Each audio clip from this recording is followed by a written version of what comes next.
नमस्कार साथियों, प्रताप क्लासेस के यूट्यूब चैनल पर आपका हार्दिक स्वागत है। तो दोस्तों, अपना विषय चल रहा था सामान्य विज्ञान, और सामान्य विज्ञान के अंतर्गत अपने वो प्रश्न पढ़े थे जो प्रीवियस एग्जाम के अंदर पूछे गए हैं। तो लगातार आपको रसायन विज्ञान, भौतिक विज्ञान और जीव विज्ञान की क्लासें आपको लगातार मिल रही है, जिसके अंदर आपने 25 क्लासें पढ़ चुके हैं।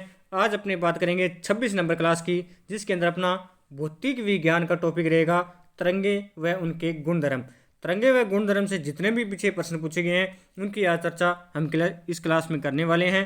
तो ये जो प्रश्न है आपके लिए सीटी, railway, SSC, GD, Rajasthan police, SI, RPF और बहुत से एग्जामों के लिए बहुत ही महत्वपूर्ण होने वाले हैं।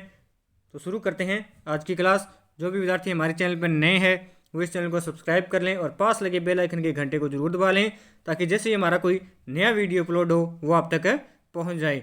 और इन प्रश्नों की जो टेस्ट सीरीज है वो हमारे प्रताप क्लासेज पर आपको टॉपिक वाइज मिल रही है, जिसका प्राइस मात्र 100 रुपये रखा गया है। तो इस क्लास को लाइक शेयर जरूर कर देना। तो शुरू करते हैं आज की क्लास। देखिए पहला प्रश्न, दूरदर्शन प्रसारण में चित्र संदेशों का संचरण होता है। जो दूरदर्शन का प्रसारण होता है उसके अंदर जो चित्र संदेश का जो संचरण होता है वो किसके माध्यम से होता है? आयाम मॉड्यूलम के द्वारा, या आवर्ती मॉड्यूलन के द्वारा, या कला मॉड्यूलन के द्वारा, या कोण मॉड्यूलन के द्वारा। तो दूरदर्शन प्रसारण में जो चित्र संदेश संचरण होता है तो वो होती हैं आयाम मॉड्यूलम के द्वारा उनका संचरण होता है। आगे देखिए, क्रिस्टल की संरचना जानने के लिए निम्न में से किसको प्रयोग में लाया जाता है? क्रिस्टल की संरचना जानने के लिए निम्न में से किसको प्रयोग में लाया जाता है, यानी कौन सी जो किरण है उसको काम में लिया जाता है? गामा किरणें, एक्स किरणें, या अल्ट्रावायलेट किरणें, या दृश्य प्रकाश। तो क्रिस्टल की जो क्रिस्टल होता है उसकी संरचना जानने के लिए इनमें से जो दृश्य प्रकाश होता है उसका प्रयोग किया जाता है। आगे देखिए, उच्चतम वेदन क्षमता किस तरंग की होती है? उच्चतम वेदन क्षमता किस तरंग की होती है? अवरक्त तरंग, पराबैंगनी तरंग, एक्स किरण, या गामा किरण। तो इनमें से जो गामा किरणें होती है उनकी जो वेदन क्षमता होती है वो सर्वाधिक होती है। अब देखिए गामा किरणें क्या है? तो गामा किरणें एक प्रकार का विद्युत चुंबकीय विकिरण या फोटोन है जो परमाणु नाभिक के रेडियो सक्रिय क्षय से उत्पन्न होता है। इनकी भेदने की क्षमता अत्यधिक होती है। किरणों के फोटोनों की ऊर्जा अब तक प्रक्षेपित अन्य सभी फोटोनों की ऊर्जा से अधिक होती है। सन 1900 में फ्रांस के जो वैज्ञानिक है भौतिक शास्त्री हेनरी बेकुरल ने गामा किरणों की खोज की थी। तो गामा किरणों की खोज किसने की थी? हेनरी बेकुरल ने। और वो कहाँ के निवासी थे? फ्रांस के निवासी थे। आगे देखिए, बहुत उच्च आवृत्ति की तरंग दैर्घ्य क्या होती है? बहुत उच्च आवृत्ति की जो तरंग दैर्घ्य होती है वो क्या होती है? सबसे छोटी होती है, या छोटी होती है, या सबसे लंबी होती है, या लंबी होती है? तो बहुत उच्च जो आवृत्ति की तरंग दैर्घ्य होती है वो छोटी होती है, यानी जिनकी आवृत्तियाँ उच्च होगी उनकी जो तरंग दैर्घ्य है वो क्या होती है? छोटी होती है। और तरंग दैर्घ्य क्या होता है? तरंग दैर्घ्य एक सीधी दूरी होती है, और तरंग दैर्घ्य का मात्रक क्या होता है? मीटर होता है। आगे देखिए, बैंगनी रंग के प्रकाश की तरंग दैर्घ्य लगभग होती है। बैंगनी रंग का जो प्रकाश है उसकी तरंग दैर्घ्य लगभग कितनी होती है? 10 से 11 पीएम, या 1 से 10 एमएम, या 310 से 455 एनएम, या 230 से 310 पीएम। तो जो बैंगनी रंग के प्रकाश की जो तरंग दैर्घ्य होती है वो लगभग में होती है 390 से लेके 455 एनएम तक होती है, यानी एनएम यानी नैनोमीटर तक इसकी तरंग दैर्घ्य होती है। आगे देखिए, निम्न में से क्या तरंग की विशेषता नहीं है? इनमें से आपको बताना है कौन सी तरंग की विशेषता नहीं है। तरंग दैर्घ्य, आवर्ती, आयाम, या माध्यम। तो इनमें से जो माध्यम होता है वो एक तरंग की विशेषता नहीं होती है। बाकी तरंग दैर्घ्य, आवर्ती और ये आयाम तरंग की सारी विशेषताएं होती है।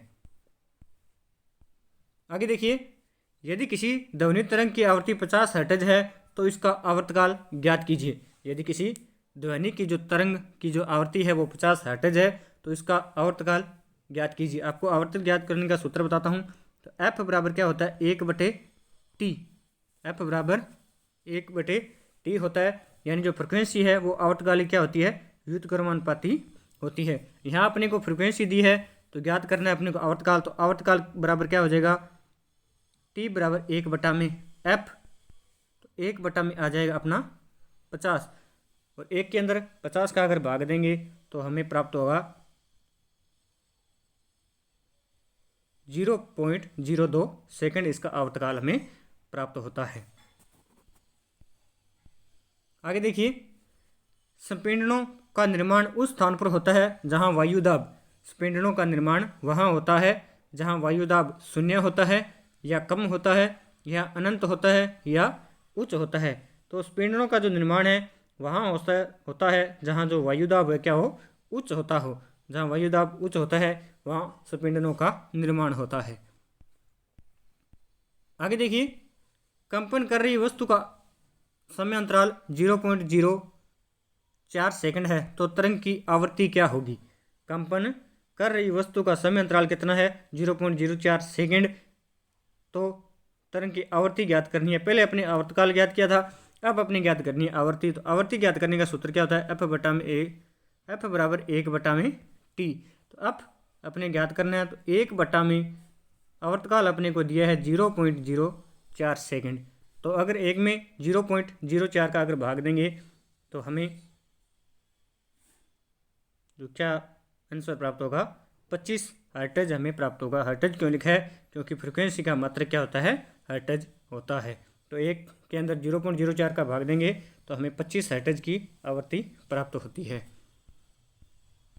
आगे देखिए, लंगर डालकर रोकी हुई नाव लहरों से हिल रही है जिसके तरंगों का ऊपरी सिरा 100 मीटर अलग है। तरंग के ऊपरी सिरों का जो वेग है वो 25 मीटर प्रति सेकंड है। तो नाव के हिलने की आवृत्ति क्या होगी, नाव के हिलने की आवृत्ति आपको ज्ञात करनी है। तो इसका एक सूत्र होता है, v बराबर f इंटू तरंग दैर्घ्य या इसको लेमडा भी इसको बोला जाता है। तो f अपने पास है नहीं, ज्ञात करना है। तो v अपने पास कितना दिया है, 25 लिख सकते हैं। और तरंग दैर्घ्य जो मीटर आपको बताया था सीधी दूरी होती है, बटा में 100 लग जाएगा। तो बराबर अपने पास f है ही, इसको भाग देंगे तो 1/4, 25 एकम 25 और 25 चौके 100। तो 1/4 आ गया f बराबर। और इसको और हल करेंगे तो हमें क्या प्राप्त होगा, 0.25 हर्ट्ज प्राप्त होगा। 1 के अंदर 4 का भाग देंगे तो हमें 0.25 हर्ट्ज की आवृत्ति प्राप्त होती है।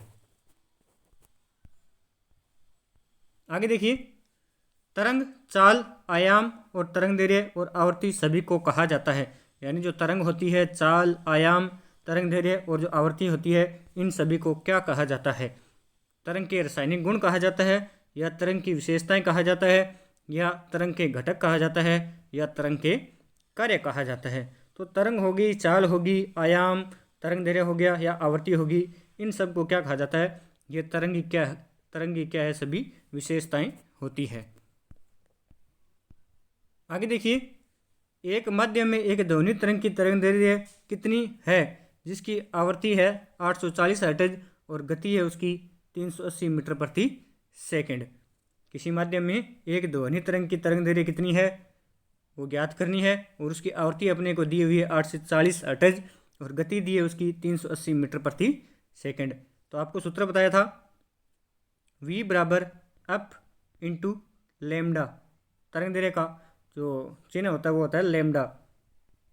तो अपने पास लेमडा ज्ञात करना है, यानी तरंग दैर्घ्य ज्ञात करना है। v अपने पास है 380 और जो फ्रिक्वेंसी है वो अपने पास है 840। तो इसको भाग देने पर हमें प्राप्त होगा, वो क्या प्राप्त होगा, वो हमें तरंग दैर्घ्य प्राप्त होगा। और तरंग दैर्घ्य का पता है आपको, मात्रा क्या है, मीटर होता है। इसके अंदर इसको भाग देने पर हमें जो प्राप्त होगा वो प्राप्त होगा 0.45 मीटर। 38 के अंदर 84 का भाग देने पर हमें प्राप्त होगा 0.45 मीटर, इसकी तरंग दैर्घ्य आ जाएगी। आगे देखिए 13 नंबर प्रश्न, निम्नलिखित में से कौन सा कथन ध्वनि तरंगों और प्रकाश तरंगों के बारे में सही है। इनमें से आपको बताना है कौन सा कथन है जो ध्वनि तरंगों और प्रकाश तरंगों के बारे में सही है। दोनों अनुप्रस्थ तरंगे हैं, या दोनों अनुदैर्घ्य तरंगे हैं, या ध्वनि अनुप्रस्थ और प्रकाश तरंगे अनुदैर्ध्य होती है, या ध्वनि तरंगे अनुदैर्ध्य और प्रकाश तरंगे अनुप्रस्थ होती है। तो इनमें से जो ध्वनि तरंगों और प्रकाश तरंग के बारे में जो सही कथन है वो इनमें से जो डी नंबर ऑप्शन है वो आपका सही है, क्योंकि जो ध्वनि तरंगे है वो अनुदैर्ध्य होती है और प्रकाश तरंगे क्या होती है, अनुप्रस्थ तरंगे होती है। आगे देखिए, मनुष्य के लिए सबसे हानिकारक विकिरण कौन सी है? इनमें से आपको बताना है मनुष्य के लिए सबसे हानिकारक विकिरण कौन सी है। अल्फा किरणें, बीटा किरणें, गामा किरणें या पराबैंगनी किरणें। तो मनुष्य के लिए सबसे जो हानिकारक विकिरण है इनमें से आपकी जो गामा किरणें होती है वो मनुष्य के लिए बहुत ही खतरनाक होती है। आगे देखिए, ध्वनि के संचरण के दौरान माध्यम में कणों के उच्च घनत्व का क्षेत्र क्या कहलाता है? ध्वनि के जो संचरण करती है उस दौरान माध्यम में कणों के जो उच्च घनत्व होता है उस क्षेत्र को क्या कहा जाता है? विदलन, अनुनाद, स्पिंडन या दोलन। तो इनमें से जो स्पिंडन है वो उच्च घनत्व का क्षेत्र कहलाता है। आगे देखिए, निम्न में से किस ध्वनि तरंग में तरंगदैर्घ्य सर्वाधिक लंबी होगी? निम्न में से किस ध्वनि तरंग में जो तरंगदैर्घ्य है वो सर्वाधिक लंबी होगी? 100 हर्ट्ज की आवृत्ति वाली तरंग पर, या 200 हर्ट्ज की आवृत्ति वाली तरंग पर, या 300 हर्ट्ज की आवृत्ति वाली तरंग, या 400 हर्ट्ज की आवृत्ति वाली तरंग। तो इनमें से जो 100 हर्ट्ज की जो आवृत्ति वाली तरंग है उसकी तरंगदैर्घ्य क्या होगी? सर्वाधिक लंबी होती है। यानी आवृत्ति जितनी कम होगी उसकी तरंगदैर्घ्य उतनी ज़्यादा होगी, और जितनी आवृत्ति अधिक होगी उसकी तरंगदैर्घ्य उतनी ही लंबाई में कम होती है। आगे देखिए, किसी माध्यम में घनत्व के एक दोलन को पूरा करने में लगने वाले समय को क्या कहते हैं? किसी माध्यम में घनत्व के एक दोलन को पूरा करने में लगने वाले समय को क्या कहते हैं? तरंग का दोलन, या तरंग का समय काल, या तरंग की आवृत्ति, या तरंग में आने जाने की गति। तो किसी माध्यम में घनत्व के एक दोलन को पूरा करने में जो लगने वाला समय होता है उसे तरंग का समय काल बोला जाता है। आगे देखिए, एक्स किरणें पार नहीं कर सकती, यानी जो एक्स रे किरणें होती है वो किसे पार नहीं कर सकती? लकड़ी को, मानव अस्थि को, मांस को या त्वचा को। तो जो एक्स किरणें होती है वो मानव की जो अस्थियाँ यानी हड्डियाँ होती है उन्हें पार नहीं कर सकती, बाकी लकड़ी, मांस और त्वचा को ये क्या कर सकती है? पार कर सकती है। आगे देखिए, 19 नंबर प्रश्न, डॉक्टरों द्वारा ठोस वस्तुओं को भेदने हेतु एवं हवाई अड्डों में किस तरंग का प्रयोग किया जाता है? डॉक्टरों द्वारा ठोस वस्तुओं को भेदने हेतु और हवाई अड्डों में किस तरंग का प्रयोग किया जाता है? ध्वनि तरंग, एक्सरे, इलेक्ट्रोमैग्नेटिक या यांत्रिकी। तो डॉक्टरों के द्वारा ठोस वस्तुओं को भेदने और जो हवाई अड्डे होते हैं उनके ऊपर एक्सरे तरंगों का प्रयोग किया जाता है। अब देखिए, एक्स तरंगों के बारे में थोड़ी चर्चा कर लेते हैं। एक्स किरण या एक्सरे एक प्रकार का एक विद्युत चुंबकीय विकिरण होती है। तो ये किस प्रकार की विकिरणें होती हैं? तो विद्युत चुंबकीय विकिरणें होती है जिनकी तरंगदैर्घ्य 10 से 0.01 नैनोमीटर होती है। यह चिकित्सा निदान के लिए सर्वाधिक प्रयोग की जाती है। एक ऐसी जांच है जिसमें शरीर के अंदर की संरचनाओं की एक तस्वीर बनाने के लिए रेडिएशन की एक छोटी मात्रा का इसमें इस्तेमाल किया जाता है।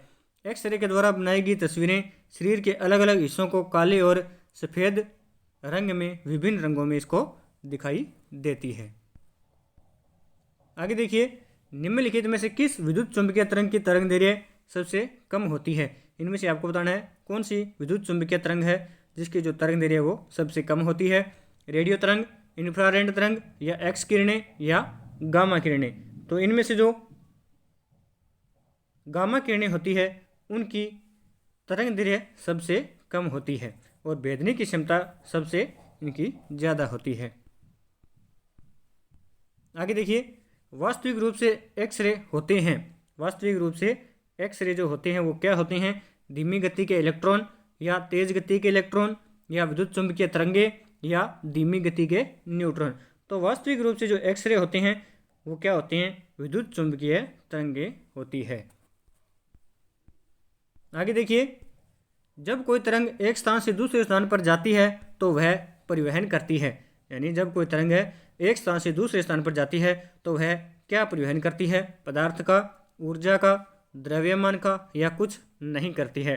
तो जब कोई तरंग एक स्थान से दूसरे स्थान पर जाती है तो वो ऊर्जा का क्या करती है?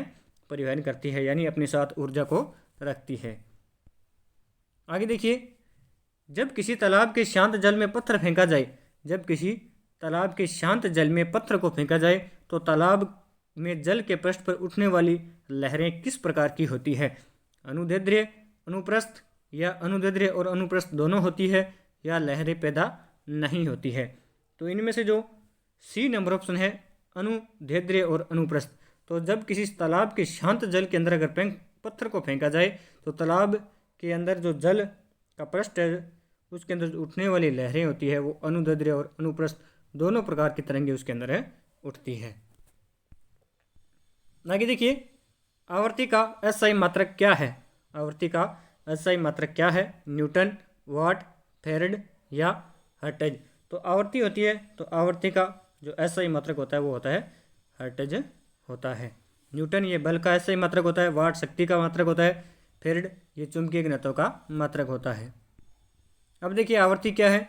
तो आवर्ती आवर्त घटना बार बार दोहराई जाने वाली एक ये घटना होती है।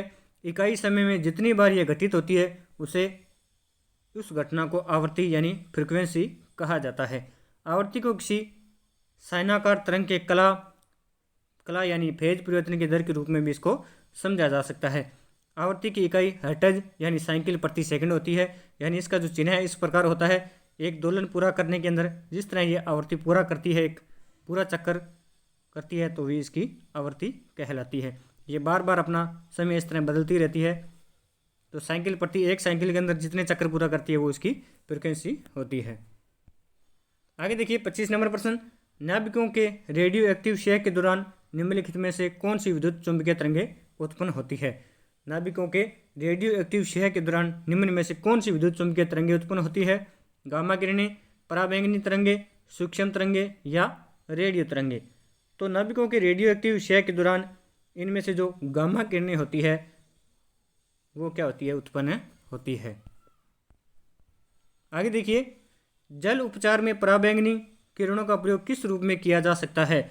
जल के उपचार में पराबैंगनी जो किरणें होती है उनका प्रयोग किस रूप में किया जा सकता है? जल अपघटक या रोगाणुनाशक या उर्णीकारक या अवक्षेपक के रूप में।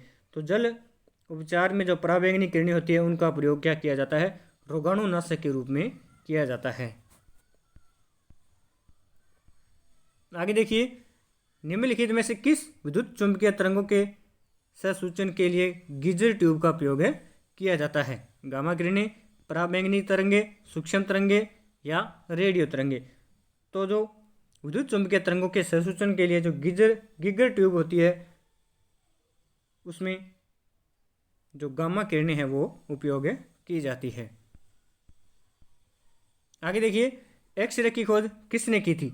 बेकरेल ने, रोंटनजन ने या मैरी क्यूरी ने या वान ल्यू ने। तो एक्सरे की खोज किसने की थी? तो एक्सरे की खोज की थी रोंटनजन ने की थी। आगे देखिए, एक्सरे के संबंध में निम्नलिखित विकल्पों में से कौन सा विकल्प सही नहीं है? एक्सरे के संबंध में आपको बताना है कौन सा विकल्प है जो सही नहीं है। इसमें कम भेदनी क्षमता होती है, या यह प्रकाश की गति से चलती है, या यह परावर्तित या अपरावर्तित दोनों हो सकती है, या फोटोग्राफी की प्लेट को प्रभावित ये कर सकती है। तो एक्सरे के संबंध में जो आपका ए नंबर ऑप्शन है वो सही नहीं है, क्योंकि इसकी भेदनी क्षमता कम नहीं होती है, ज़्यादा होती है, और यह प्रकाश की गति से चलती है, ये भी कथन सही है। और यह परावर्तित और अपरावर्तित दोनों प्रकार की हो सकती है, ये कथन भी सही है। और फोटोग्राफी की जो प्लेट होती है इसको ये प्रभावित कर सकती है, ये भी कथन सही है। तो तीनों कथन सही है, बाकी इसमें जो ए नंबर ऑप्शन है ये कथन सही नहीं है। आगे देखिए, एमआरआई मशीन में निम्न में से किसका प्रयोग किया जाता है? एमआरआई जो मशीन होती है उसमें किसका प्रयोग किया जाता है? ध्वनि तरंग, एक्स किरण, परासौर्य तरंग या चुंबकीय तरंग। तो जो एमआरआई मशीन होती है उसके अंदर चुंबकीय तरंग का प्रयोग किया जाता है। आगे देखिए, निम्नलिखित में से किस तरंग की आवृत्ति सबसे अधिक होती है? इनमें से आपको बताना है किस तरंग की आवृत्ति है वो सबसे अधिक होती है? रेडियो, अवरक्त, सूक्ष्म तरंगे या गामा किरण। तो इनमें से जो गामा किरणें होती है उनकी आवृत्ति क्या होती है, सबसे अधिक होती है। आगे देखिए, रेडियो तरंगों के संचरण के लिए प्रयुक्त वायुमंडल का स्तर होता है वर्णमंडल, क्षोभ मंडल, आयन मंडल या समताप मंडल। तो रेडियो तरंगों का जो संचरण है किस में होता है, वो आयन मंडल के अंदर संचरण इसका ये स्तर होता है। आगे देखिए, किस प्रकार का विद्युत चुंबकीय विकिरण ऑक्सीजन को ओजोन में परिवर्तन कर देता है। किस प्रकार का विद्युत चुंबकीय विकिरण ऑक्सीजन को किस में बदल देता है, ओजोन में परिवर्तन कर देता है। तो इनमें से जो गामा किरणें या अंतरिक्ष किरणें या अवरक्त किरणें या पराबैंगनी किरणें, तो इनमें से जो पराबैंगनी किरणें होती है वो ऑक्सीजन को क्या करती है, ओजोन के रूप में उसको परिवर्तित कर देती है। आगे देखिए, किसी तरंग की प्रबलता उसके निम्नलिखित में से किसके अनुपात में होती है। किसी तरंग की प्रबलता यानी वो कितनी मजबूत है वो उनमें उसके किस अनुपात में होती है, आयाम, आयाम के वर्ग या आयाम के वर्गमूल पर या आयाम के घन पर। तो इनमें से जो आयाम का वर्ग है तो किसी तरंग की प्रबलता उसके आयाम के वर्ग के अनुपात में होती है। आगे देखिए, निम्न में से किसकी तरंग दैर्घ्य की सीमा 400 नैनोमीटर से 700 नैनोमीटर तक होती है। इनमें से आपको बताना है कौन सी तरंग दैर्घ्य है जिसकी सीमा 400 नैनोमीटर से लेकर 700 नैनोमीटर तक होती है। एक्स किरणें, दृश्य प्रकाश, सूक्ष्म तरंगे या रेडियो तरंगे। तो जो 400 नैनोमीटर से लेकर 700 नैनोमीटर तक होती है वो तरंग दैर्घ्य कौन सी होती है, वो दृश्य प्रकाश तरंगे होती है जिनकी सीमा 400 नैनोमीटर से लेकर 700 नैनोमीटर तक होती है। आगे देखिए, एक्स किरणों के तरंग दैर्घ्य को मापने के लिए कौन से उपकरण का प्रयोग किया जाता है। जो एक्स किरणें होती है उनकी तरंग दैर्घ्य को मापने के लिए कौन से उपकरण का प्रयोग किया जाता है, ब्रेग स्पेक्ट्रोमापी या द्रव्यमान स्पेक्ट्रोमापी या जीएम काउंटर या साइक्लोट्रॉन। तो इनमें से जो ब्रेग स्पेक्ट्रोमापी होता है इसका उपयोग एक्स किरणों के तरंग दैर्घ्य को मापने के लिए इसका उपयोग किया जाता है। आगे देखिए, भूकंपी तरंगों को किस उपकरण द्वारा रिकॉर्ड किया जाता है। जो भूकंपी तरंगे होती है उसको किस उपकरण के द्वारा रिकॉर्ड किया जाता है, भूकंप लेखी, ऑडोग्राफ, आइसोग्राफ या लिथोग्राफ। तो इनमें से जो भूकंप लेखी होता है उसके ऊपर भूकंपीय तरंगों को रिकॉर्ड किया जाता है। आगे देखिए, रेडियो की ट्यूनिंग के लिए प्रयुक्त घटक मूलतः होता है। रेडियो की ट्यूनिंग के लिए प्रयुक्त जो घटक होता है वो मूलतः कौन सा होता है, प्रतिरोधक, संगणक, प्रेरक या ट्रांसफार्मर। तो इनमें से जो संगणक होता है वो रेडियो की ट्यूनिंग के लिए प्रयुक्त एक घटक होता है। आगे देखिए, पराबैंगनी किरणों में ऊर्जा किसकी अपेक्षा अधिक होती है, अवरक्त किरणों, गामा किरणों, एक्स किरणों या अंतरिक्षी किरणों। तो पराबैंगनी किरणों में ऊर्जा जो अवरक्त किरणें होती है उनकी अपेक्षा क्या होती है, अधिक होती है। आगे देखिए, एक टीवी सेट को चलाने के लिए निम्नलिखित में से किस एक का टीवी रिमोट नियंत्रण इकाई द्वारा प्रयोग किया जाता है, प्रकाश तरंगे, ध्वनि तरंगे, सूक्ष्म तरंगे या रेडियो तरंगे। तो एक टीवी सेट को चलाने के लिए इनमें से जो रेडियो तरंगे होती है उसका उपयोग टीवी रिमोट नियंत्रण में किया जाता है। आगे देखिए, रेडियो तरंगे क्या है, वे विद्युत चुंबकीय तरंगे जिनका तरंग दैर्घ्य 20 सेंटीमीटर से 200 किलोमीटर के बीच होता है। ये मानव निर्मित भी होती है और प्राकृतिक भी होती है। मानव की कोई इंद्रिय इन्हें पहचान नहीं सकती, बल्कि ये किसी अन्य तकनीक उपकरण द्वारा पकड़ी या अनुभव की जा सकती है। एएम या एफएम रेडियो स्टेशनों में रेडियो सिग्नल प्राप्त करने के लिए एक रेडियो एंटीना का उपयोग किया जाता है। रेडियो तरंगों की जो आवृत्ति होती है वो क्या होती है, 300 और 300 गीगाहर्ट्ज, 30 और 300 गीगाहर्ट्ज की क्या होती है, बीच में होती है। आगे देखिए 41 नंबर प्रश्न, एक रडार जो शत्रु के वायुयान की उपस्थिति का पता लगाता है प्रयोग करता है प्रकाश तरंगे, रेडियो तरंगे, ध्वनि तरंगे या किरणातीत तरंगे। तो जो रडार जो एक शत्रु के वायुयान की उपस्थिति का पता लगाता है तो उसके अंदर वो जो प्रयोग करता है वो करता है रेडियो तरंगों का प्रयोग करता है। रेडियो तरंगों के माध्यम से एक रडार शत्रु के वायुयान की उपस्थिति का पता लगा लेता है। आगे देखिए, निम्न में से कौन सी यांत्रिक तरंग है, रेडियो तरंगे, एक्स तरंगे, प्रकाश तरंगे या ध्वनि तरंगे। तो इनमें से जो ध्वनि तरंगे होती है वो यांत्रिक तरंग होती है। आगे देखिए, सीटी स्कैन करने में प्रयोग में लाई जाती है अवरक्त किरणें, पराश्रव्य तरंगे, दृश्य प्रकाश या एक्स किरणें। तो सीटी स्कैन करने के लिए एक्स किरणों का प्रयोग किया जाता है। अब देखिए सीटी स्कैन क्या है। तो सीटी स्कैन, सीटी का फुल फॉर्म क्या होता है? Computed tomography. सीटी का फुल फॉर्म क्या हो गया? Computed tomography scan. यह एक ऐसी जांच है जो कंप्यूटर और एक्सरे का उपयोग करती है।